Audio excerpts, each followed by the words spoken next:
All right, welcome to Behind the Sermon and More. I say this every week, but I'm fired up about this week's episode. Here's why.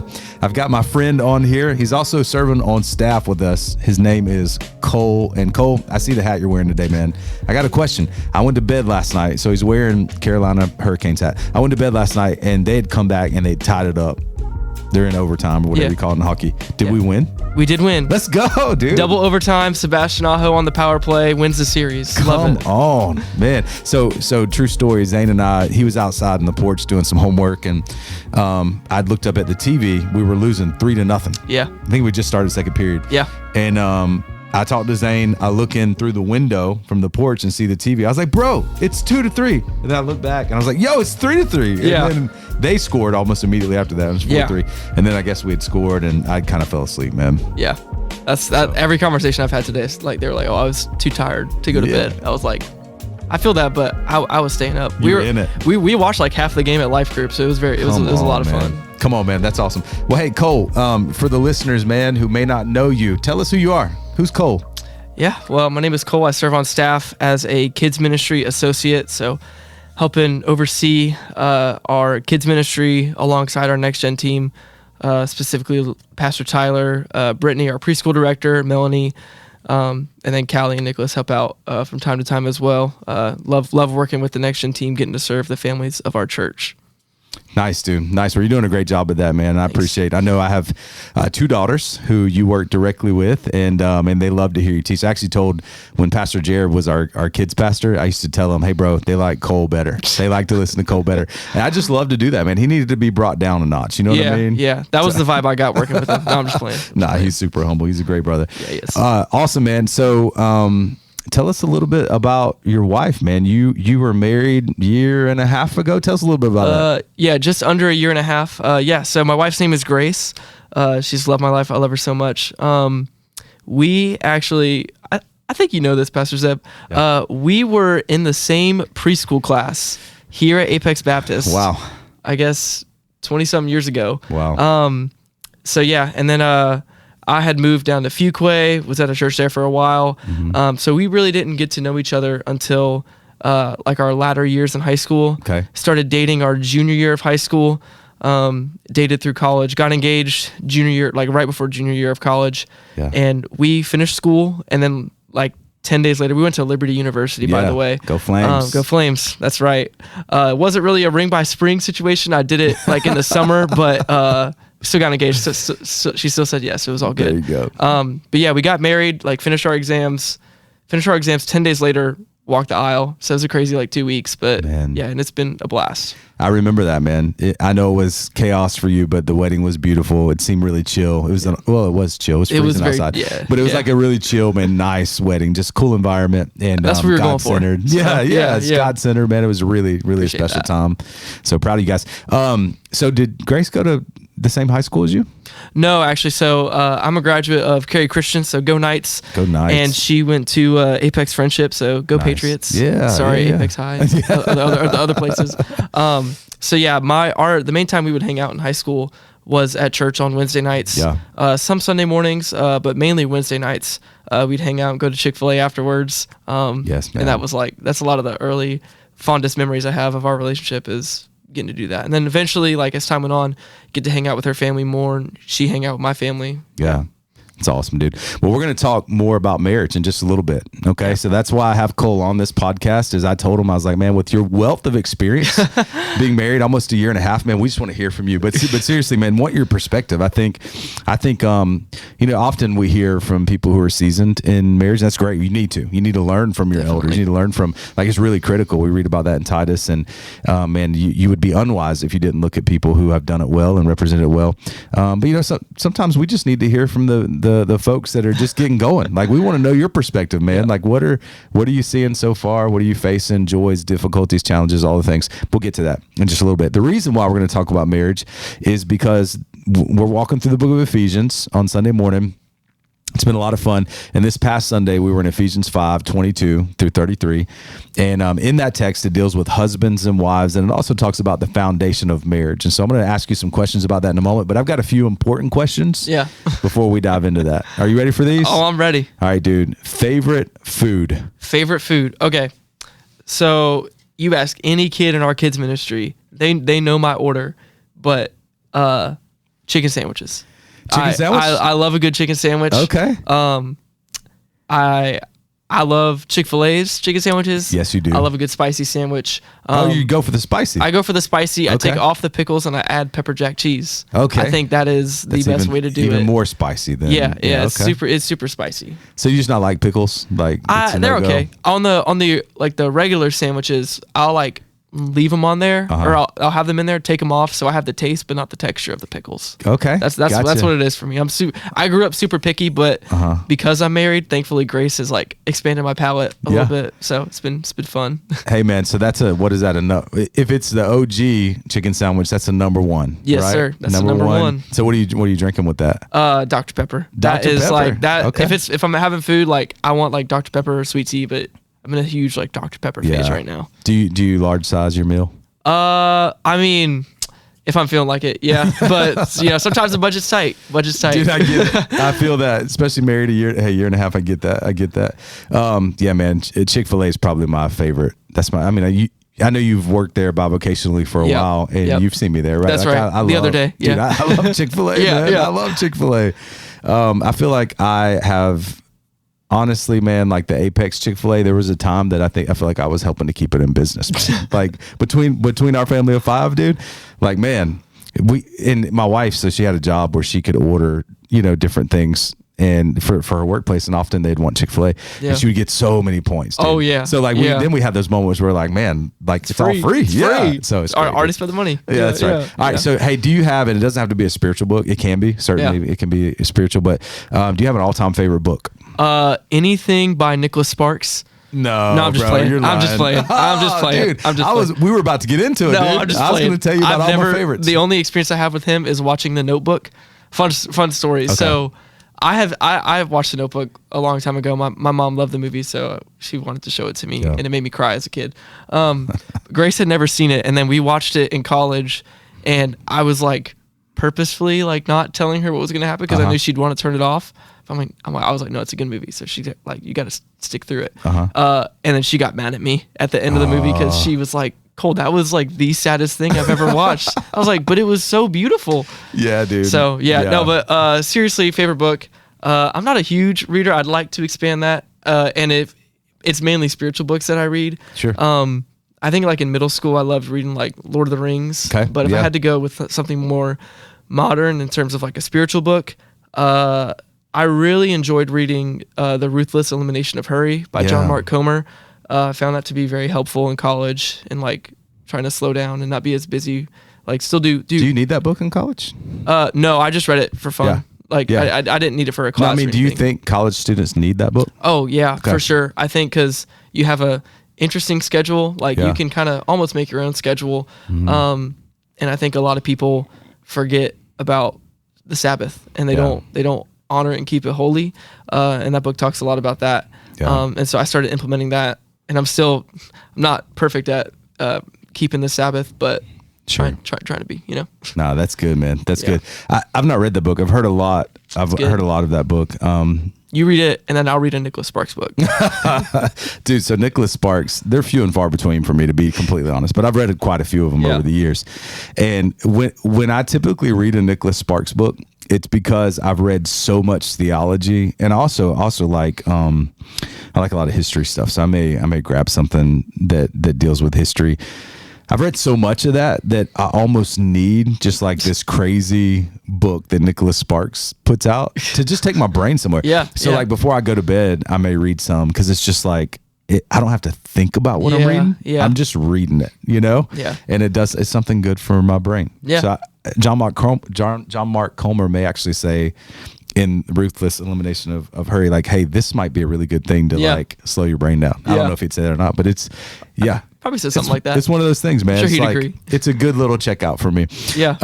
But anyway, my man card's been revoked because I mentioned that in one of my sermons, and everybody's like, "What, bro?" I was like, "Hey, he's a North Carolina guy, right?" Oh, I didn't know that. Where's he from? Dude. He's from. Let me get this right. It's somewhere down east.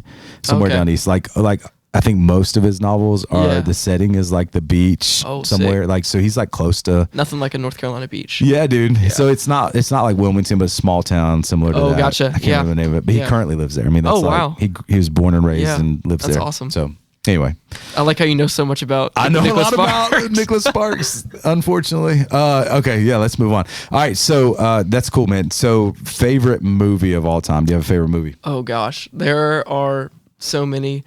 So fun fact, I used to, before I was called to ministry in high school, I wanted to be a movie director. No way. Yeah, and so love movies, wanted to make them.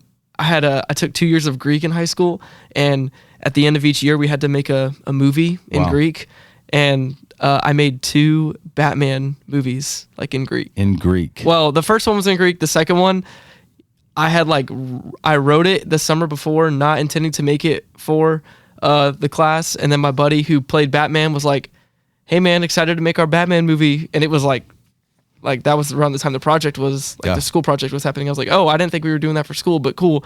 And so I said that to my teacher, and he was like, "Just throw whatever Greek you can in there." And so it was like the most basic Greek in there, and so it was really just fun for me to make a movie with my friends.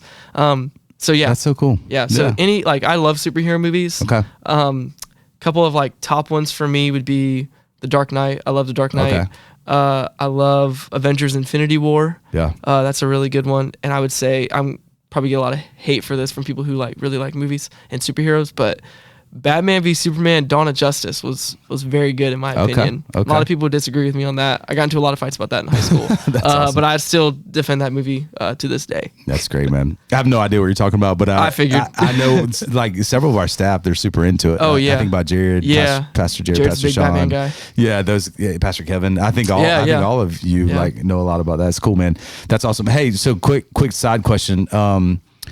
Carrie Christian, did you have to do a senior thesis? I did. What was yours on? So my senior thesis was on should Christians use mood-altering substances, and I looked specifically at alcohol, marijuana, and caffeine. Wow. Yeah, and so I graduated in COVID, so I graduated May of 2020. Yeah. And so I I thought I was going to get out of my senior thesis presentation, but I had to do it over Zoom. Ooh. I still had to wear my dress uniform, but what they didn't see was like I wore like the suit jacket or like the jacket, the dress shirt, the tie, and then I was actually wearing my like swim shorts on the bottom. Like I was like just trying to be funny. That's so awesome. That's so awesome. But yeah, so I still had to present it and defend it. And it was fine. That's but awesome. I was dude. like thought I was gonna get out of it. Yeah. So they still asked you questions and all the things. Yeah. That's cool, man. I had to present for like 10 or 15 minutes and then questions.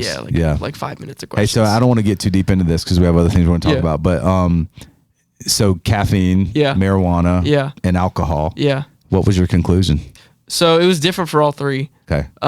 They're based on like the research, both like medical research and biblical research.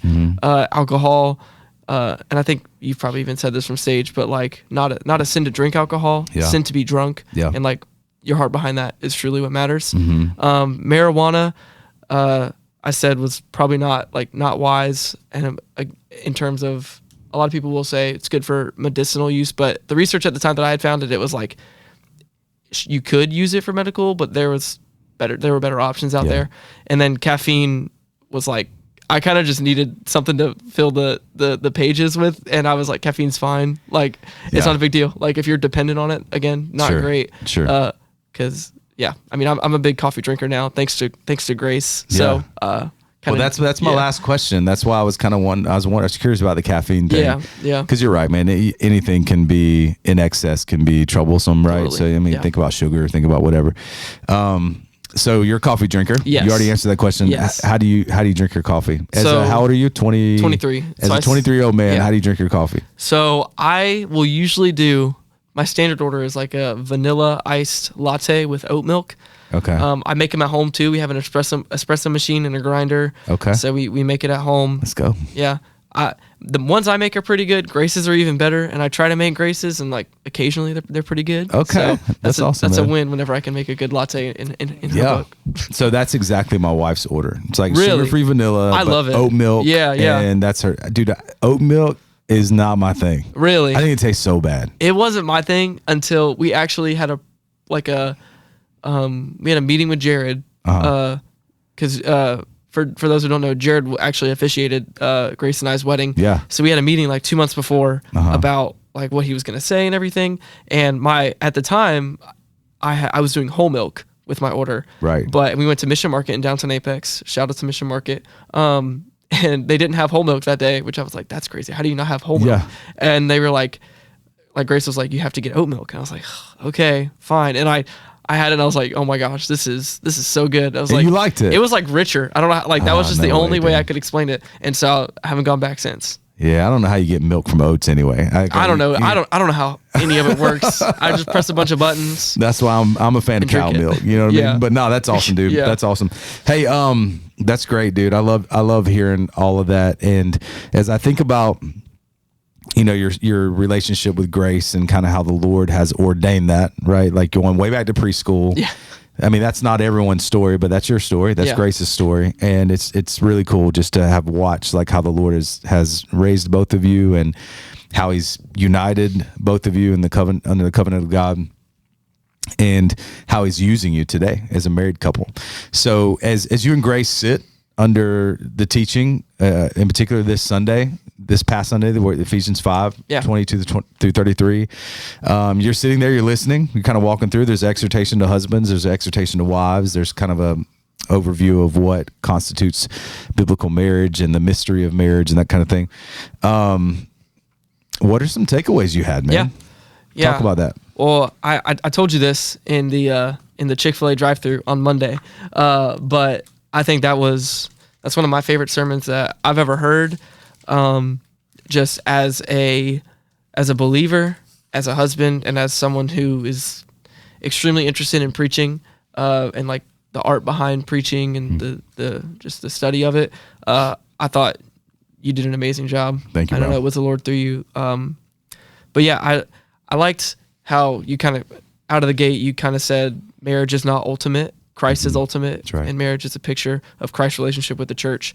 And I think, especially in like our Christian subculture, we can really put marriage on a pedestal, and just kind of value it too much almost. Yeah. As ultimate. As the ultimate. Yeah. Like marriage obviously is amazing. I love marriage. I highly recommend it. But again, it is not the ultimate. Yeah. So I like how you made that point. And then also addressing like what a hard text to walk through in a day and age where it's like very like roles. You talked about this too. Like the roles around marriage are confusing, and even for some people, gender is confusing. Yeah. So it's like how do we teach that?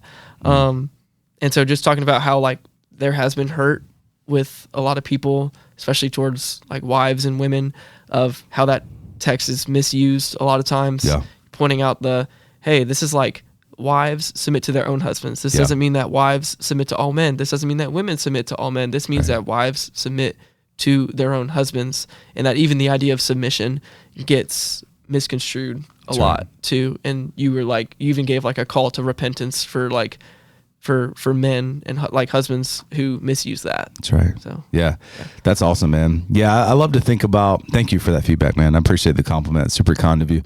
I love to think about this idea of submitting in terms of like I'm willfully inviting you to lead. Right? Yeah. It's this volitional mindset of like I'm voluntarily, willingly, humbly, like saying, man, I'm inviting you to lead me. Like I want you as a godly man to lead me well. That's very, very different from how many, and I don't mean to sound too brash, but many egotistical people have taken the Lord's name in vain and leverage verses like this, and maybe some of you reading Colossians, to say, you do what I say, you obey me. Yeah. And that's in everything. And this text is really clear. Number one, it doesn't say obey, it says submit. Yeah. And then number two, it says as to the Lord in Ephesians, right? So this this idea of submission is not follow him like wherever he leads you. Yeah. It's as he's walking with the Lord and as he's pointing towards the Lord, you're willfully and volitionally saying, I'm happy to go there. Yeah. You know? Yeah. Yeah. It's very much a follow. Like one of the other things you talked about when you were addressing the husbands, and this was like challenging and convicting, was the question of, am I helping my wife grow in Christ? Yeah. Or another way you phrased it was like, is my wife growing closer to Christ because of me or in spite of me? That's right. I was like, wow, man, that cuts deep. So I thought that was a really good question that husbands should be asking themselves. I agree, Cole, and that's a tough one, right? Yeah. Because you have to really think like. I think the text again, it can be misused to where people think that they're the ones that are in charge of the spiritual temperature of their wife. I mean that's not true. I mean, we all have to take our personal response. We have to take personal responsibility for our own souls and our growth and sanctification and that kind of thing. And certainly the husband cannot atone for the wife's sin. And that text talks about how, Christ with his bride, like he does that, right? Yeah. But the parallel for the husband is, man, at the end of the day, am I creating an environment where my wife can grow in her walk with Jesus? Like, am I creating that space where as a husband, I'm leading her so well that like I'm doing all that I can to fan the flames and cultivate the environment that's saying, man, thrive in your relationship with Christ, rather than, man, in spite of me, she's growing. Like, I've really done nothing to contribute to that. Like, we don't want to be that. No. We want to be the ones that's adding the fuel to that. So that's good, man. Anything else about the message Sunday? Nothing from my end. That was what I had for the sermon. And awesome, I was like, wow, that was really good. Praise the Lord. Yeah, thank you, man. What's really cool, what's been beneficial for me is I've heard a lot of couples that have had follow-up conversations. Yeah. And my wife and I are no exception to that. Like we were able to kind of talk through, here's one of the things, the exhortation to the wives is, we talked a lot about, do you cheer your husband on or do you try to correct, right? And so we had some really cool conversations around that. And we had some cool conversations around something I admitted is I'm just not great at coming home at the end of the day after I've like had a heavy people day. Yeah. I'm not great at coming home and just saying, tell me more. Like I want to know all the things and all the details, and just understanding like how important it is to dignify my wife and saying, man, you matter so deeply to me. And like, I want to know all the things, and I want to not like close you out on my life. I want to tell you all the things that's going on in me. And so meaningful conversations from my end is kind of one of the things we talked about.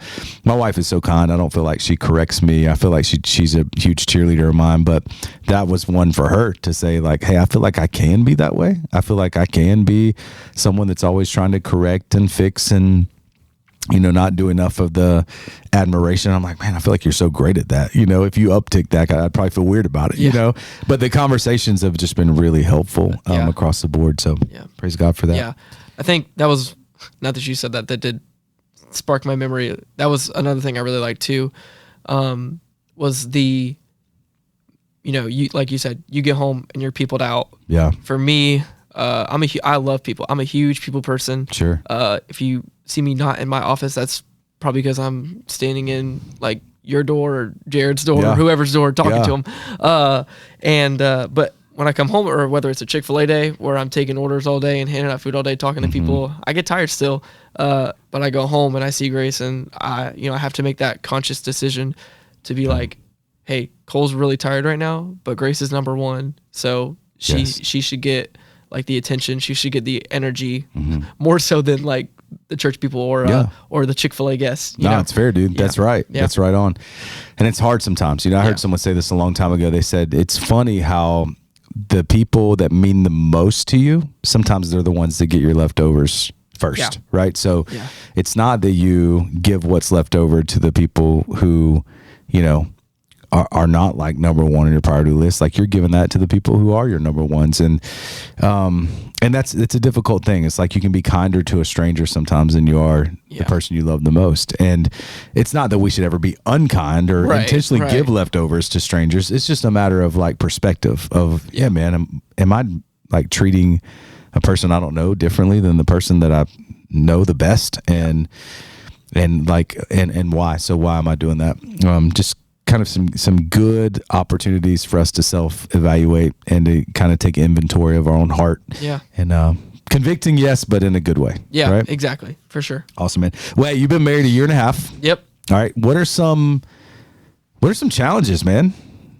Yeah, I think it's interesting. I've heard a lot of people, whether it's like social media or in person, they'll say that year one is like the hardest year of marriage. Yeah. And I'm not gonna lie, we were walking, both Grace and I were walking through that first year, and we were like, when is that gonna happen? Yeah. Like we're not trying to like brag or anything. And Yeah. of course it wasn't perfect. Sure. Like it's not like we didn't disagree on things or get upset at each other, but I was talking about this with Grace the other day, and I was like, man, I think the hardest part of marriage is simply the fact that, and this is going to sound really simple, but like we're both sinful people. That's right. Like who a lot of times like we are definitely eligible to choose ourselves over our spouse. Yep.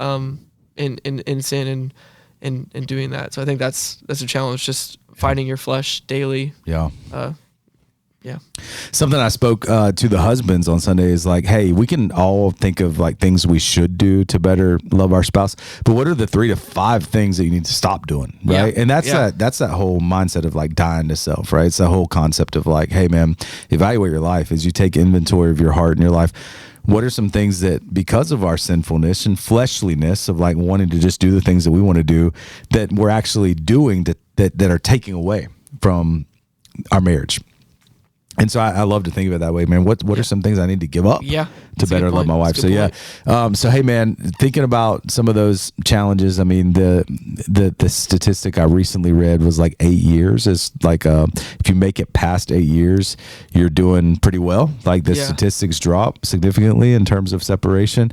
And I found that to be an interesting statistic because man, I've been married a little over 20 years now, and I'm now hearing about couples that are married 30 years and they hit that mark, and it's like that's the like most challenging season, and many marriages are severing at 30 years. And so as you think about all of those types of things, what do you think are some of the lessons that you have learned from other people to help you like endure well throughout the entirety of this marriage on this side of heaven that the Lord's given you? Like, what are some lessons that maybe you've already learned in the year and a half, but some lessons you've learned from other people that have caused you to say, hey, man, like, I think if we implement this, it's going to help with longevity?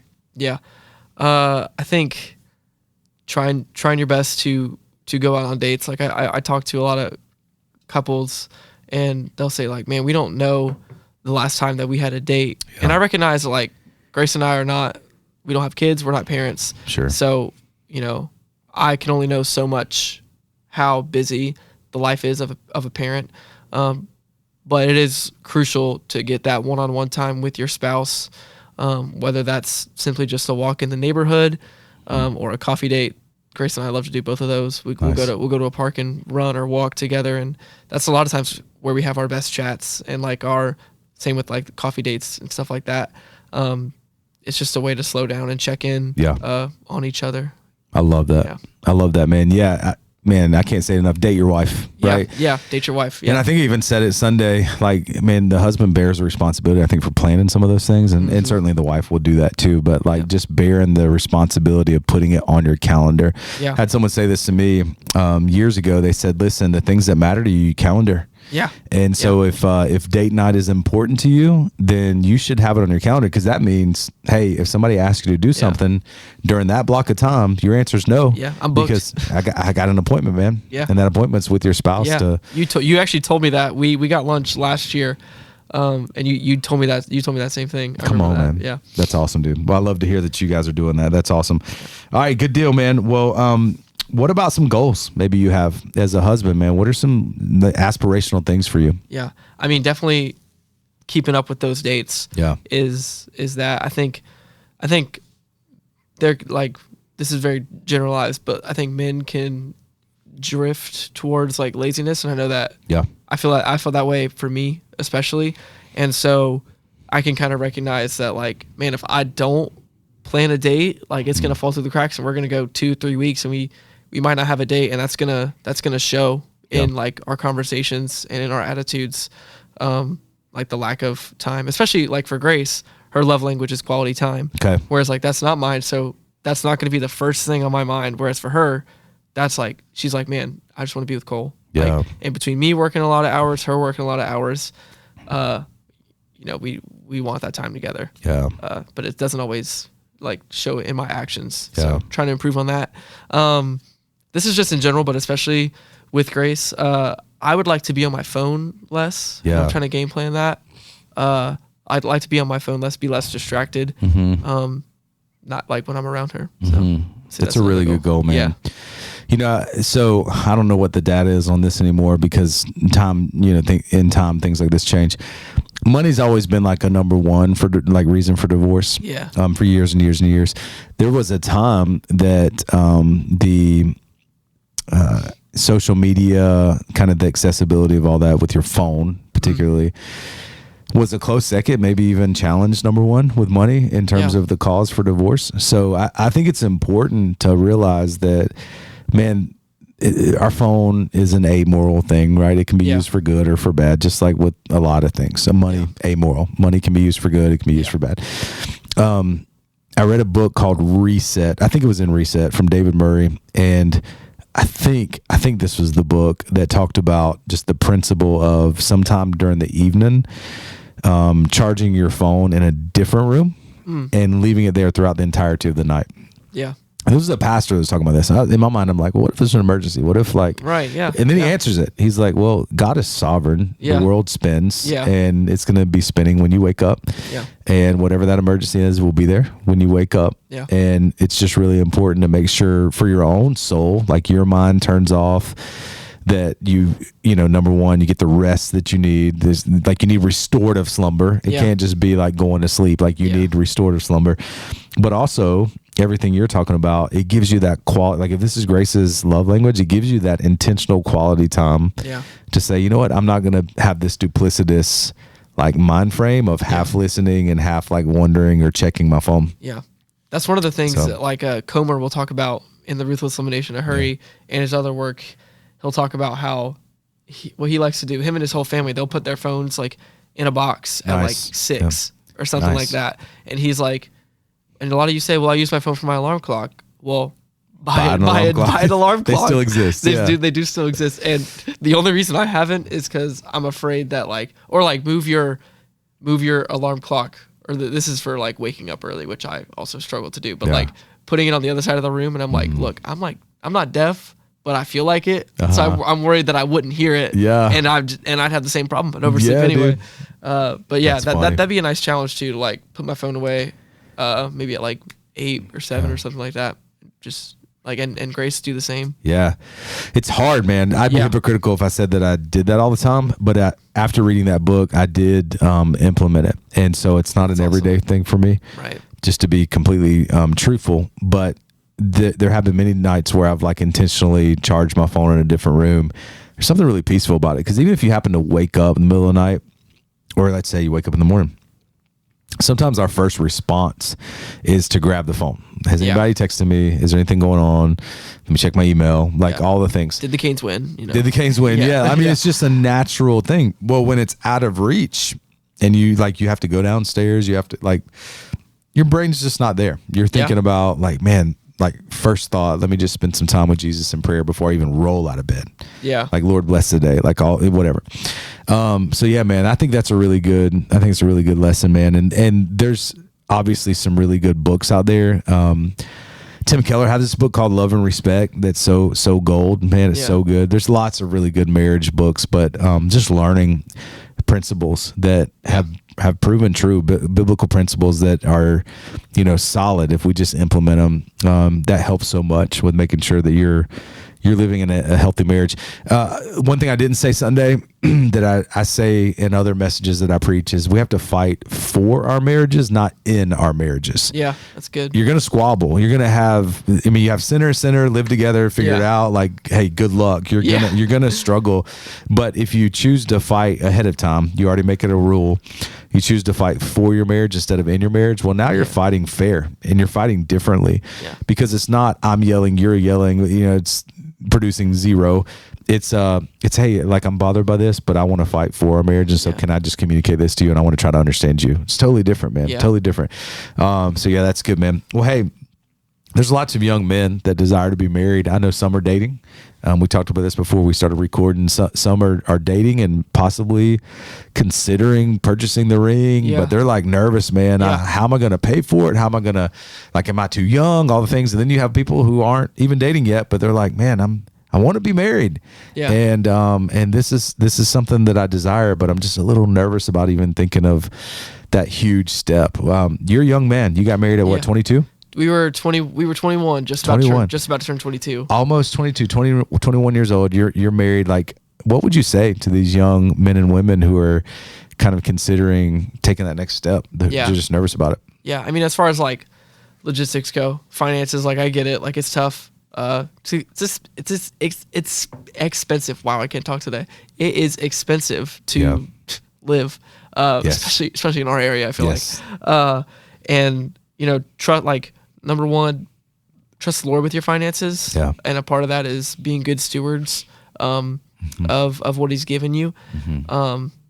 And I would also say, and Grace and I, we were reading a devotional based on The Meaning of Marriage by Tim Keller. Yeah, that's a good one. I think that might have been Sunday night, actually. And it was saying that a lot of times, if you're afraid of marriage, like in terms of like the commitment aspect of it, the reason is you're afraid of losing your freedom.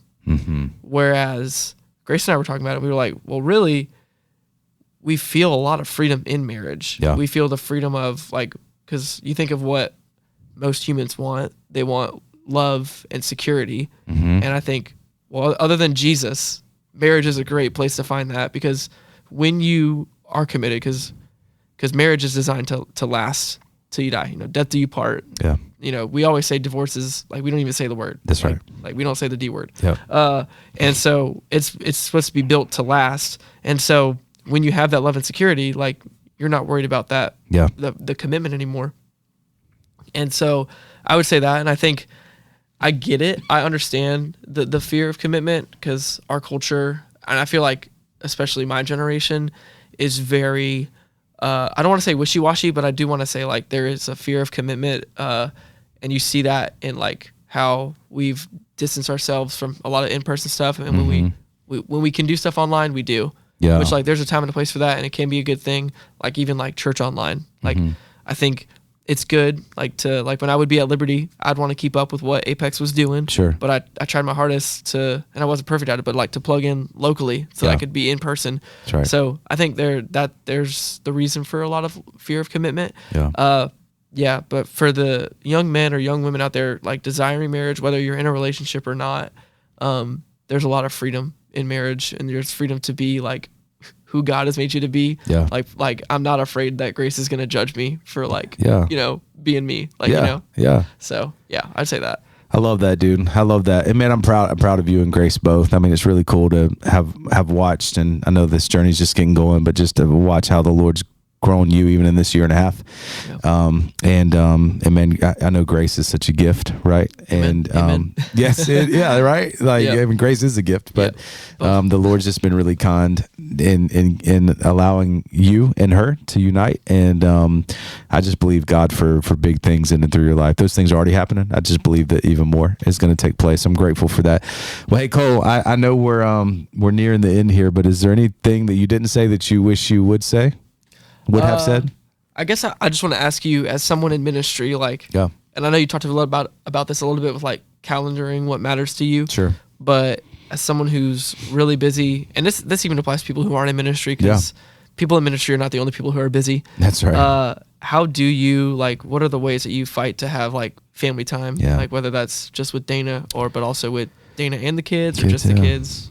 So I only work Sundays. I don't know what you're talking about. That's what Pastor do. We just work Sundays. This is your off day. This is every other day's off day. You were fishing. Nah, dude. Yeah, that's a really good question, Cole. So I will tell you, I have not been the example in this in the past. some people know this because I think I've mentioned it in a couple different sermons along the way the past 5 years, but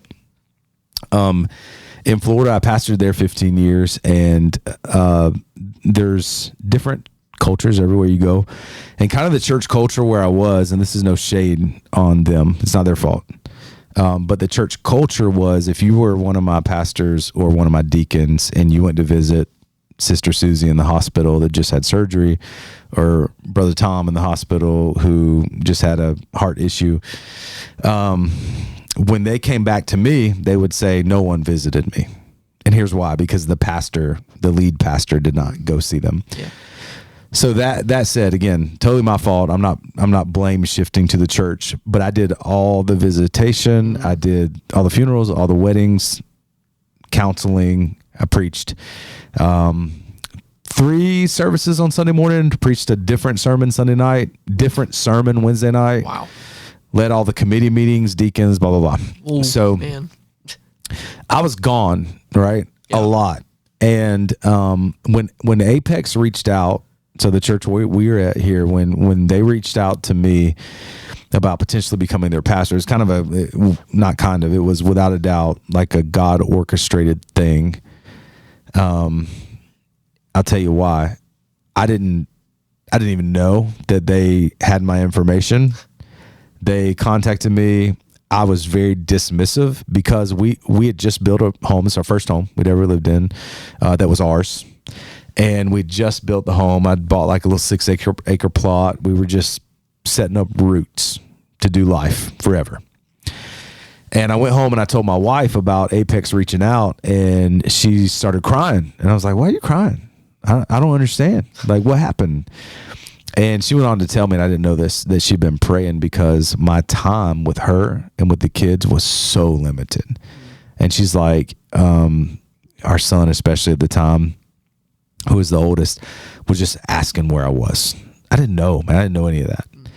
So I share that background just to let you know, when Apex called, I was dismissive. But after that conversation with Dana, it's like maybe the Lord is doing a new thing, right? Yeah. And so when I started having conversations with our church here, there was one thing, like an overarching theme that I was like hammering all the time with them. And it was, my family matters the most to me. I've been a poor example. I've not been there for my wife and for my kids like I should have been the last 15 years.